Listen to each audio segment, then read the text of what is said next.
I just found something out and it's blowing my mind. Some of you may already know this, so don't come in the comments like, you didn't know that? No, I didn't. You know why? Because I live in the United States of America, where we have been brainwashed and not been taught about real history. Okay, if you guys go to the first video on this playlist, the simulation, I filmed it on January 11th, 2021. And it was showing how all of the times were different on every clock, every digital clock.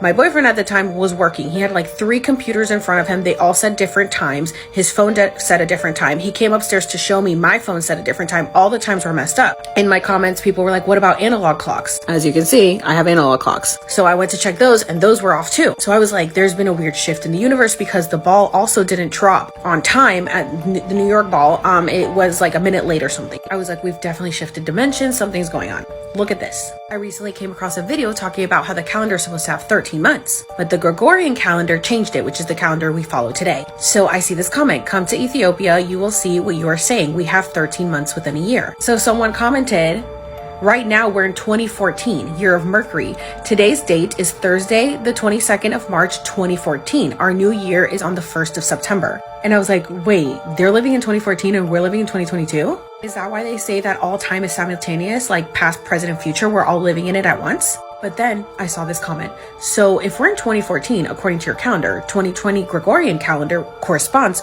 to 2012, your calendar, when the truth started to come out and people woke. So the Mayans were right. COVID really put everyone in 2020. Using your calendar, that means that the year 2012 was the end of the world. Mind blown. Okay, so of course I had to look up when our calendar started. It was in 1582. Ethiopian calendar started around AD 400. So they are obviously way more correct than we are. How many years did we lose switching to the Gregorian calendar? 8 years. We're lost in translation when the switch to the Gregorian calendar was made to in the 15th century. And if you guys remember, the Mayan calendar says that the end of the world would be on December 21st, 2012. And even according to the Julian calendar, that would be on January 21st, 2020, when COVID was at its peak.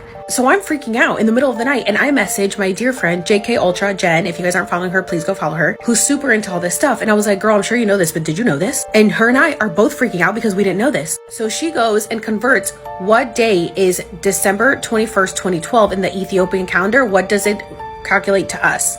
December 31st, 2019. So the last day of the world, according to the Mayan calendar, was on December 21st, 2012, if we had kept up with the original calendar. But because we switched it, it was December 31st, 2019. So in 2020, the new world started. So we have already shifted into a new dimension.